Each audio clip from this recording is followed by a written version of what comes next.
Welcome to another episode of We Debates. This is the 10th episode. This is a very, very special episode. 10th episode with my brother, Avion, Titan 10. What's going on, brother? What's up, baby? Living, man. Yo, it's always a pleasure seeing you, man. Great, always great, a pleasure man. to see you. You always got this same energy. Yeah, for sure. You know, you are the definition of keep the same energy. Right, You right. know. Yes, my name is Avion. I am Titan. Titan standing for tempered in truth and nobility. It's always the goal, always the aspiration to be that, even though we fail at it. The name of my company is Wear Your Body. It is just what it entails, in my opinion. I want people to feel liberated. I want people to feel free in their own skin. I want people to feel sexy. I want people to feel inspired, motivated. I want you to be able to take your clothes off at the beach or in your own home or with whoever you're going to be intimate with and feel very, very confident and wear your body. Within the scope of Wear Your Body, I have a online training course called the Titan 10. Amazing course. I've worked really, really, really, really hard at it, and we continue to work hard on it to beef it up and make it more robust as time goes on. I have a juice company called Titan Tonics. Excellent, by the way. Thank you so much. Yes, you. I forgot you. Yeah, you have, already know. Yes, you have had Titan Tonics. Yes, Yes, Titan Tonics. And there's some other things in the works, but I don't like to talk about things that are in the works. I like to kind of like drop them like anvils out the sky, and then there they are. So we'll leave it at that for now. Correct. You know, correct. we are melanated entrepreneurs. Correct. You know, so that's what we do. Yeah, man. So, what's going on, man? What you been up to, man? Man, I have been up to expanding on a occupational level, business wise. Mm-hmm. I have been moving around as best as I can through COVID, and trying to maintain visibility with my clients and the world through social media while still staying safe and maintaining what I always like to say is fitness beyond just the physical. Right. Mental fitness, physical fitness, spiritual fitness. And what that entails, it's a lot. Right. It's 24 hours in a day, and you use your finite resources to capitalize on the ability to remain and gain higher levels of fitness. And that helps you in all aspects of life, though. Every area. Your relationships. Are you fit for that relationship, platonic or romantic? Your business relationships. Is this a good fit? Fitness. Is it a good fit? Are you guys fit to work with each other? In spirituality, I want to continue to breathe deeply and meditate. And whatever practices you have, whether you pray or you do yoga, you practice mantras, you light incense and sage and whatever it is.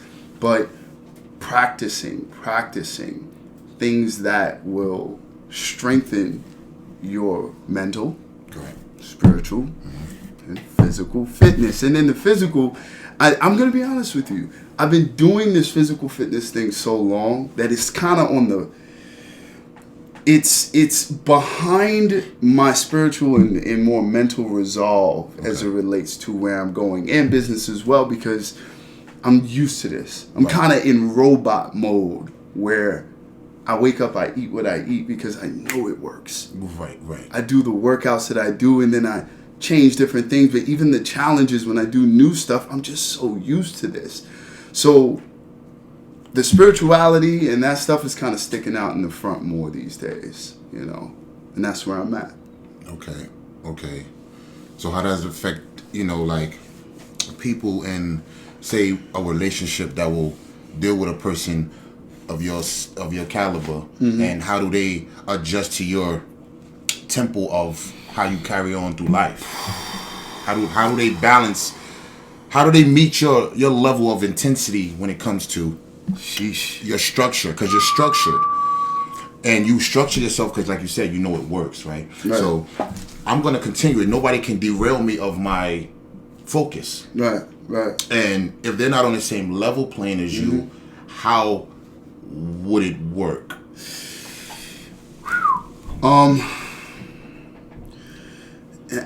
Rarely have I ever met anyone where we're like this. Okay. And that's relationship, platonic or romantic or business, whatever. But for me, I want them to be as close as possible. Like if I'm on level 35, I don't want you to be on level negative 10. You know what I'm saying?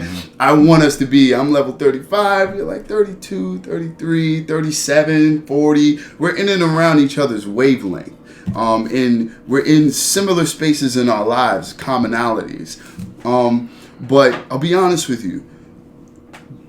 Sensitivity. And when I say sensitivity, a lot of people may think like sensitive in a bad way. Like, oh, you're too sensitive. No, I want to be more and more sensitive. I want my senses to be alive. I want to feel that energy when you walk in the room. I want to feel the energy when I walk in the room. I want to master the ability to wield the energy, my energy, the energy in the room, the energy in me and outside of me. So to answer your question, how does someone come into my world and kind of, with a person of, you, as you said, my caliber, great compliment, I appreciate that. Right. How do they match up? If we're in and around the same wavelength, it isn't really them matching me, it's me finding them and them finding me. Okay. I want to stay sensitive enough to be flexible, and we find each other, and that takes, for me at least, being a student.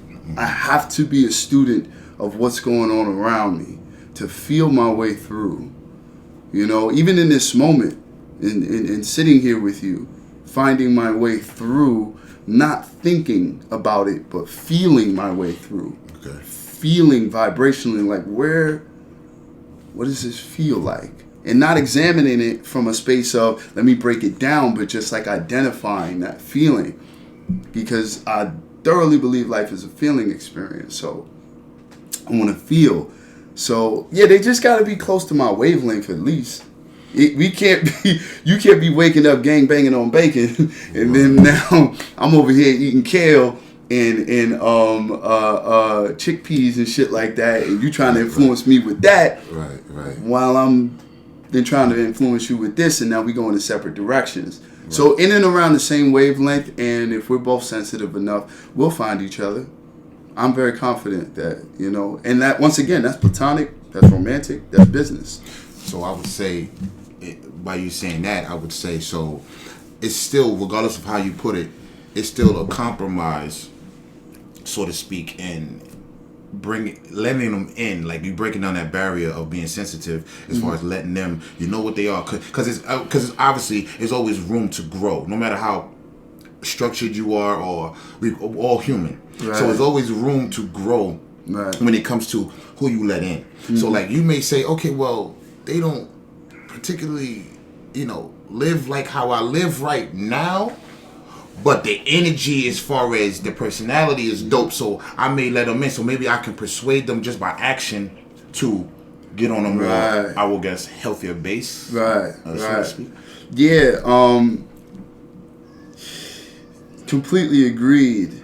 The experiences I've had in life have led me to want to help those that are willing to help themselves. And anyone that is not in that space yet doesn't mean that they're not that type of person. It just means that they may not be ready for that. They may never be ready for that. It may not be their path. But if you're not in a space where you're willing to lift a finger for yourself, I have nothing for you. Right. I have absolutely nothing for you but love from afar. Okay.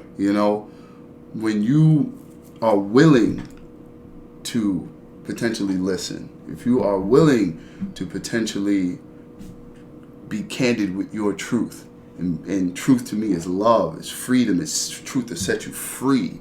If you're willing to be truthful, if you're willing to be honest with yourself, honest with me, open to listen, and you actually want better or different, it may not even be better, it may just be different, then we can work. I don't think there's anyone that any of us can't work with if we're all open and sensitive. Listen, sensitive is going to come up a lot. Right. If you in conversation with me, it comes up a lot. Like when people talk to me, I'm constantly saying the word sensitive. I'm sensitive.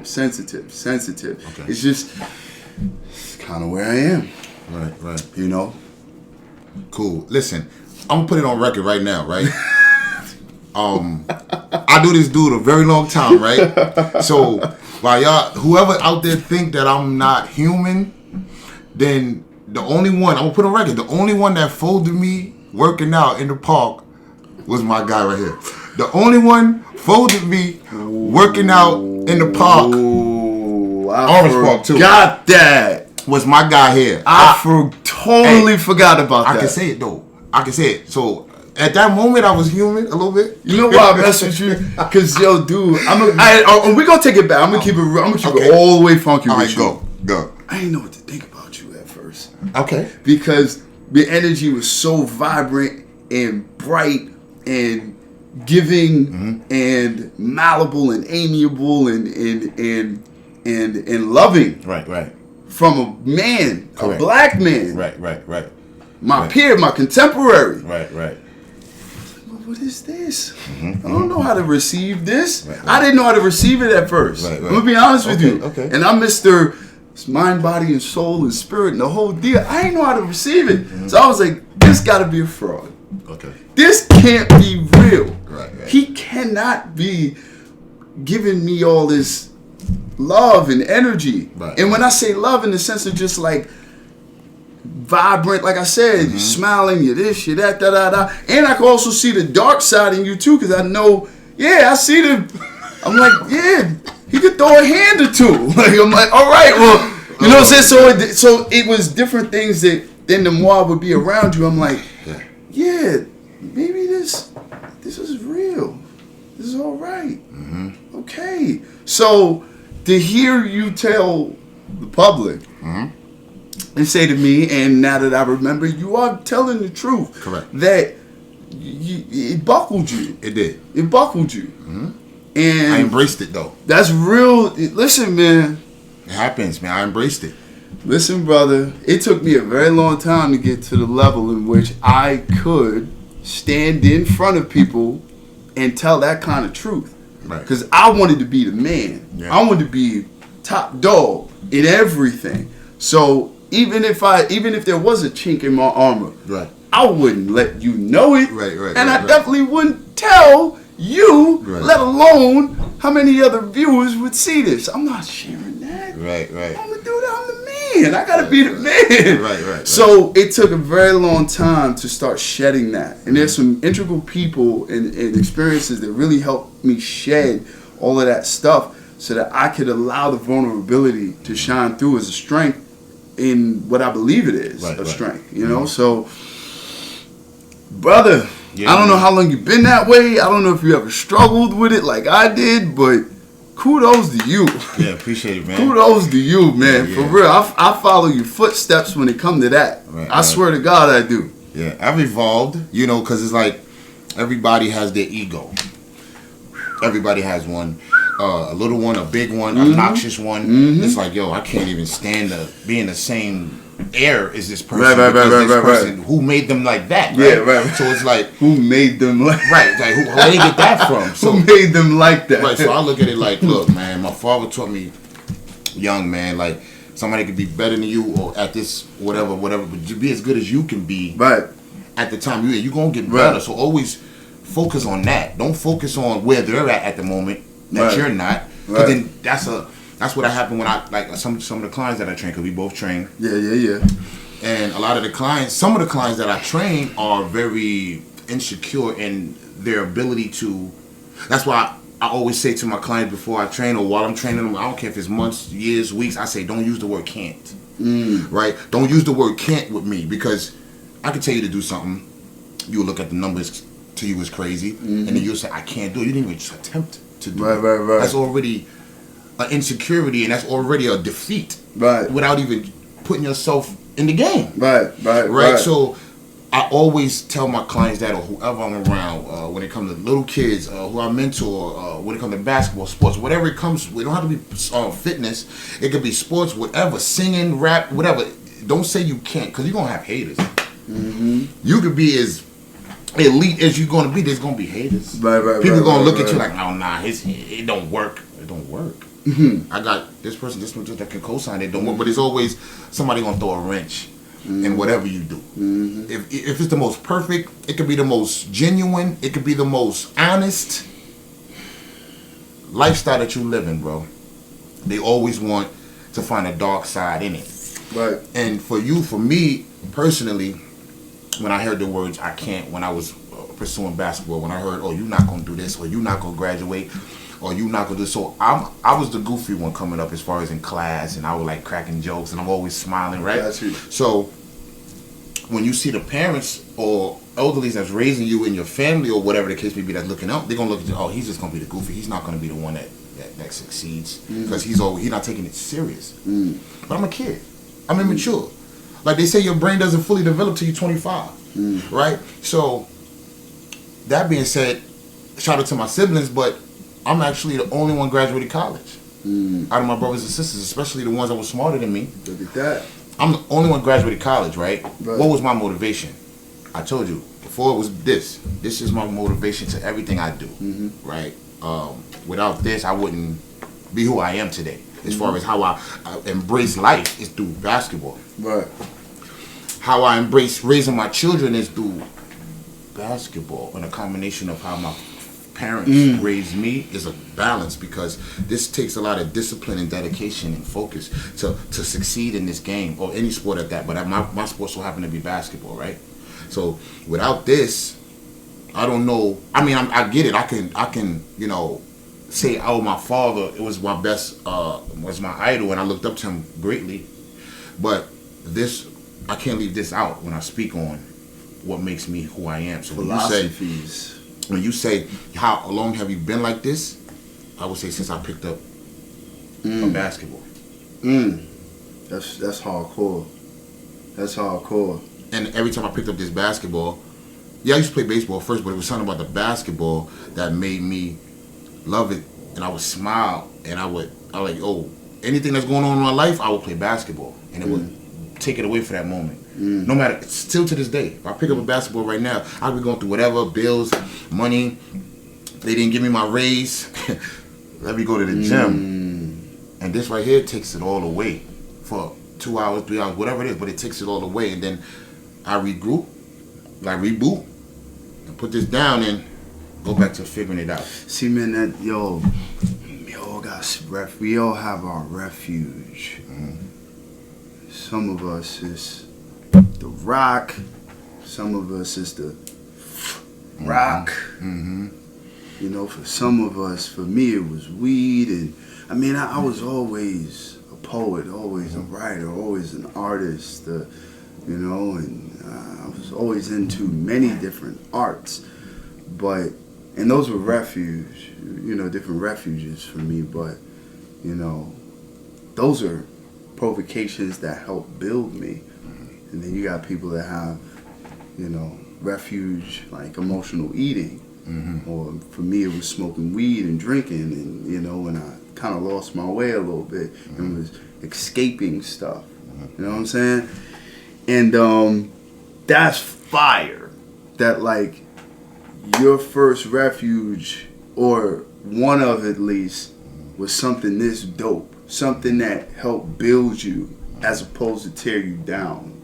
Because I'm telling you, a lot of refuge in the word refuge, I believe some people can look at it very negatively, in that they're running away from something to gain safe haven. You know what I'm saying? And it can be positive and negative. Right. You know? So, I mean, like, I'm glad I'm getting some origin from you as it relates to, like, how you got to the place that you are now, how you became the person you are. You know what I'm saying? You know, it is a part of your fitness. Right.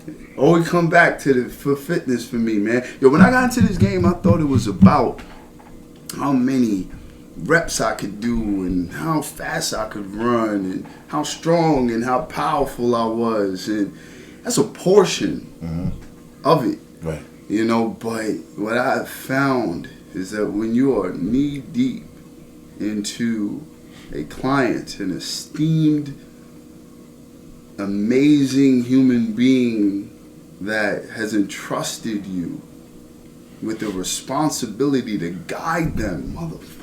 Yo, I'm trying to tell you, this shit means a lot to me. I love this shit. Right. And they have entrusted, they could have went anywhere else in the world. They entrusted me with the responsibility to guide them with something that they felt they needed help with. Right. And we're knee deep in our third, fourth month, and we find ourselves in the back room of a crowded gym where we could seclude ourselves because they're crying. Because there's something that touched them, and they're starting to pour out why they're really here. Right. Because it looks like they came to lose weight. And their first mission statement is, hey, listen, I want to lose maybe 20, 25 pounds.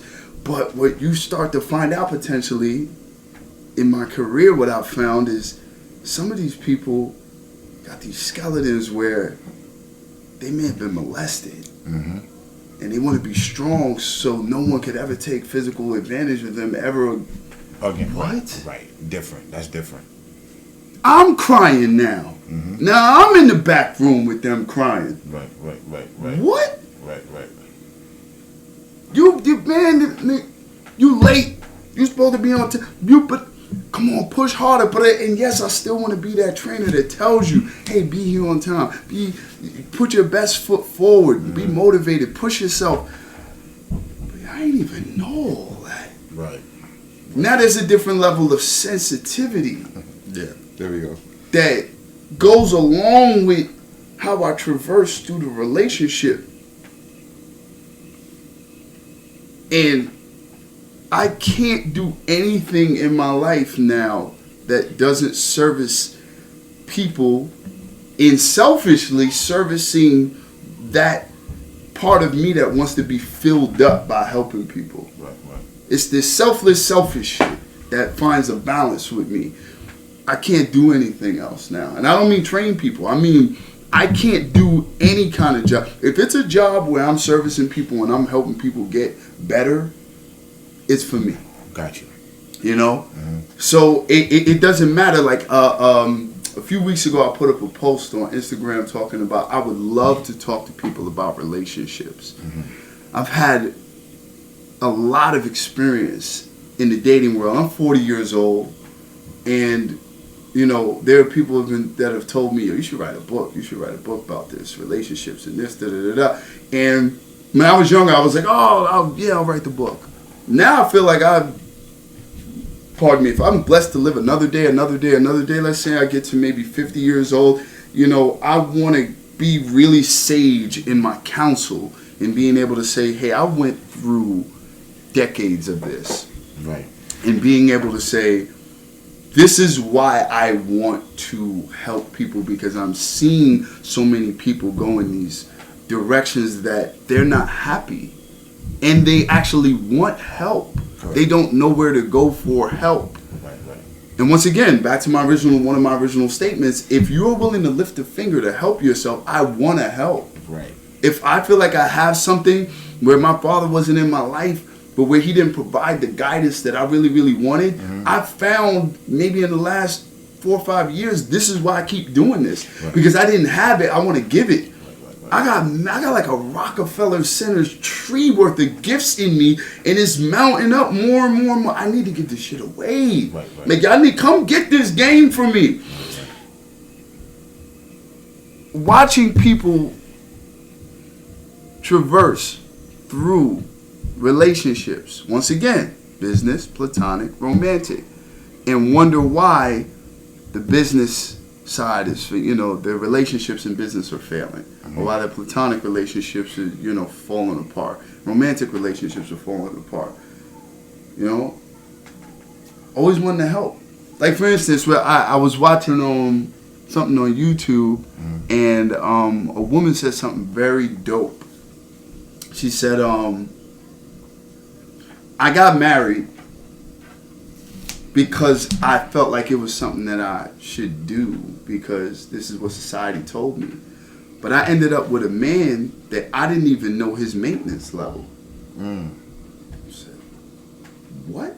Maintenance level? And she began to break it down. She said, I didn't know what he needed to hear from me on a consistent basis to maintain the cohesiveness between us on a relationship level. I didn't know how much sex he desired. I didn't know how much he wanted his home, how clean he wanted his home to be. Right. You know what I'm saying? And it's not to say that you need to be their slave, but if we are together and we have a partnership and, I want to know what you desire from me.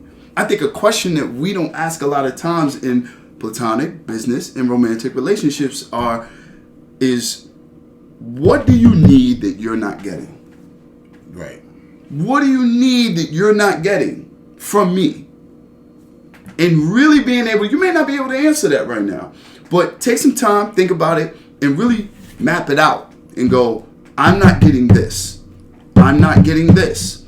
I'm not getting, and as much as you may go, but I thought I would, just shut up and let them get their shit off. Right. I don't feel like they're getting this. I'm getting this. I'm getting that. And then stand away from the mosaic of what that is, and then now be honest with yourself and say what you feel you can provide, and what there's no way in the world that you would ever be able to provide that or that much of that. And then you guys have to now come to a crossroads of, does this make sense? Right. Business-wise, does this make sense? Platonically, does this make sense? Romantically, does it even make sense? And did it make sense when we met each other 10 years ago, but does it not make sense anymore 10 years later? Because we're different. Correct. You know what I'm saying? So it's, the fitness is not just in the word, like if you look at the word fitness, it is, are you fit for something? Does this fit together? Does this relationship fit? Are we fit to be in business together? Do we fit romantically? Does this fit? Does your lifestyle fit my lifestyle? The fitness of our relationships and our own individual fitness. This is what makes me feel like the physical fitness world is just a portion of what we all may need as far as it relates to tutelage, myself included. Right. We need counseling. We need therapy. We need help. We need other people that may have a better handle on what we're trying to gain so that we can get the knowledge, information, motivation to surge forth in a much better way. Right.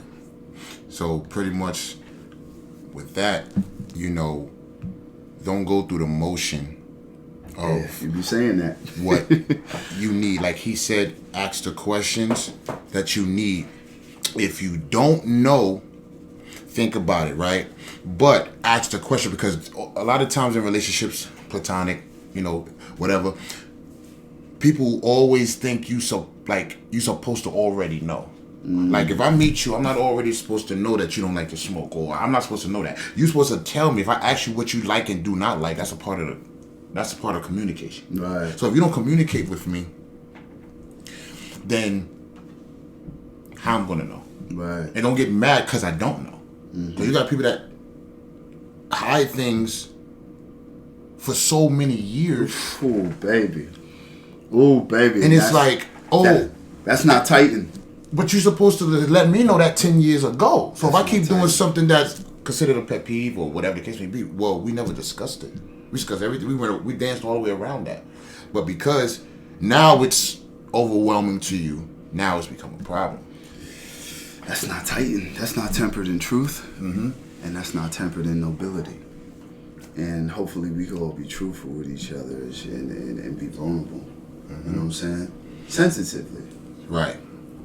So, on that note, be sensitive, be true, and express anything that you need to express to get your point across so y'all can coincide. Right. Right? That's what you need. Anybody take anything else from that? This is what you take from it. I'm your boy Jahibo. Avion, I am Titan of Wear Your Body. See you on the next one. Peace. Baby.